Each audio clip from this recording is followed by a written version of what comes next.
जे advance का पूछा हुआ है क्वेश्चन, छोटे से कॉन्सेप्ट पर बेस्ड है। ग्रेटेस्ट इंटीजर फंक्शन, यहाँ पे ऑल्दो उन्होंने मेंशन कर रखा है लार्जेस्ट इंटीजर लेस देन और इक्वल टू एक्स, वही ये जीआईएफ की ही बात कर रहा है, जिसको इन्होंने एक स्क्वायर ब्रैकेट से बॉक्स से रिप्रेजेंट किया है। तो यहाँ पे देखें तो हमें फाइंड कर रहा है इंटीग्रेशन ऑफ दिस एक्सप्रेशन और 0 से 10 इसकी लिमिट्स दे रखी है। तो ऐसे क्वेश्चन को सॉल्व करने का एक सिंपल सा तरीका है कि हम देखते हैं कि इंटीग्रेशन के अंदर ये जो जीआईएफ है इसकी वैल्यूज चेंज होती है इंटीजर्स पर। तो हम देखने ये वाले हैं कि हमारा जो ये एक्सप्रेशन है बॉक्स के अंदर, ये जो एक्सप्रेशन है ये कौन कौन सी इंटीजर वैल्यूज एक्सेप्ट कर सकता है, ये हम चेक करने वाले हैं। तो स्टार्ट करते हैं। तो हमने इसी एक्सप्रेशन को एक बार अलग लिख दिया, tan x upon x plus 1 का अंडर रूट।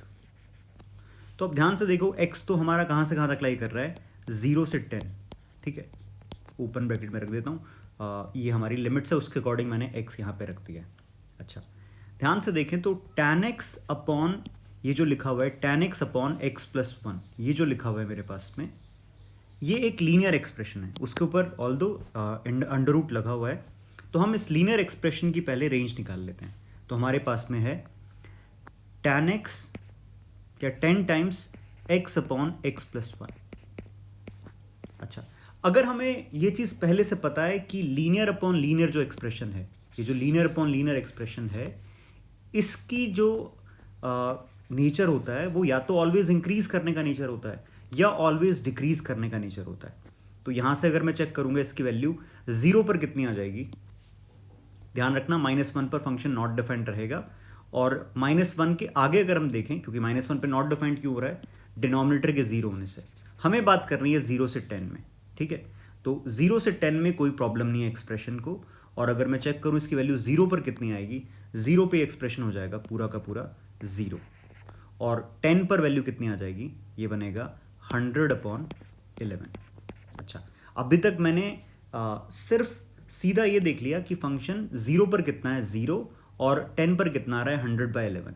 और ये चीज़ अगर हमें पहले से पता है कि लीनियर अपॉन लीनियर हमेशा इंक्रीज करेगा या फिर हमेशा डिक्रीज करेगा, मान लो एक बार के लिए हमें ये चीज़ याद ना रहे, तो हमें क्या कर लेना चाहिए, x अपॉन x प्लस 1 को डिफरेंशिएट करके देख लेना चाहिए। इसको डिफरेंशिएट करोगे, इसका डेरिवेटिव क्या आ जाएगा, ऑलवेज पॉजिटिव। तो हम देखेंगे कि 0 से 10 में फंक्शन हमेशा स्ट्रिक्टली इंक्रीजिंग रहेगा। तो 0 पर वैल्यू कितनी आएगी 0, और 10 पर वैल्यू कितनी आ जाएगी 100/11। अब हमें इस एक्सप्रेशन के ऊपर क्या लगाना है, अंडर रूट भी लगाना है। तो हमें बात करनी है under root of tan x upon x plus 1।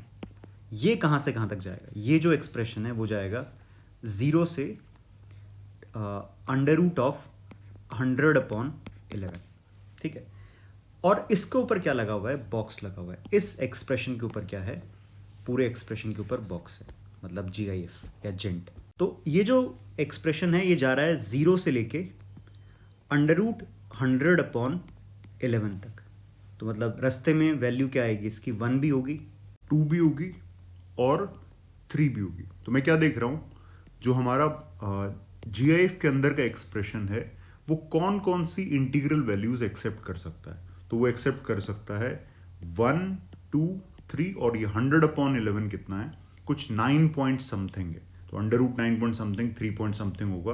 तो 0 से लेके 3 पॉइंट समथिंग के बीच में कौन कौन से इंटीजर मिलेंगे। अब एक गलती कुछ स्टूडेंट्स यहां पे ये कर देंगे कि वो सीधा इस 1, 2, 3 को देख के इंटीग्रेशन को ब्रेक कर देंगे, 0 से 1, 1 से 2, 2 से 3 और 3 से आगे तक, और यहीं पे क्वेश्चन गलत हो जाएगा, क्योंकि ये जो लिमिट्स हैं वो किसकी लिमिट्स है, वो लिमिट्स है इस x की। तो और ये जो इंटीग्रल वैल्यूज हम फाइंड कर रहे हैं वो किसकी फाइंड कर रहे हैं, वो फाइंड की जा रही है ये जो बॉक्स के अंदर का एक्सप्रेशन है, इस एक्सप्रेशन की।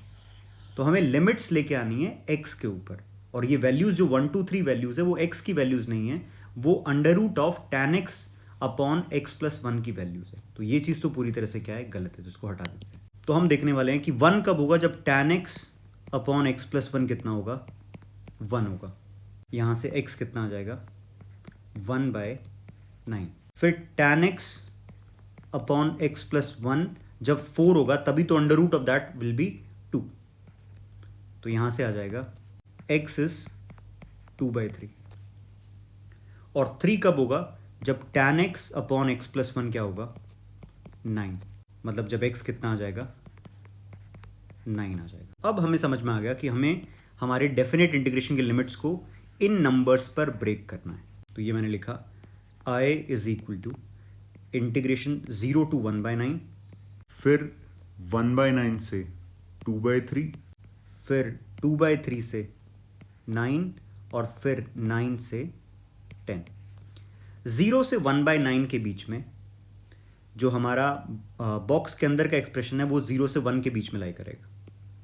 तो बॉक्स की वैल्यू क्या रहेगी 0, प्लस 1/9 से 2/3 के बीच में बॉक्स के अंदर की वैल्यू 1 से 2, मतलब बॉक्स क्या आ जाएगा 1। इसी तरह से ये कितना आ जाएगा 2 और ये कितना आ जाएगा 3।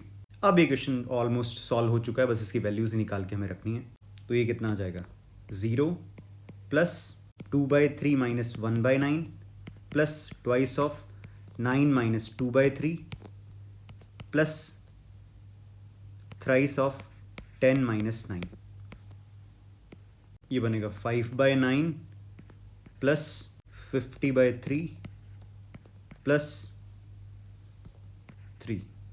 ये आ जाएगा 9, 5 प्लस 150 प्लस 27 और ये बन गया 182/9। तो आंसर है हमारा। अच्छा, हमसे पूछा किसकी वैल्यू, ध्यान से देखो एक बार।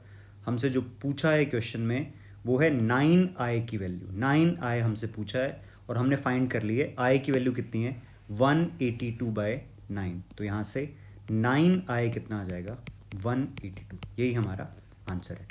तो एक आसान सा क्वेश्चन है, लेकिन ये ध्यान रखना कि GIF जो है वो जेई का वन ऑफ द फेवरेट्स है, क्योंकि उसमें से क्वेश्चन अगर वो कहाँ से पूछ सकता है, कंटिन्यूटी चैप्टर से पूछ सकता है, डिफरेंशियबिलिटी में पूछ सकता है।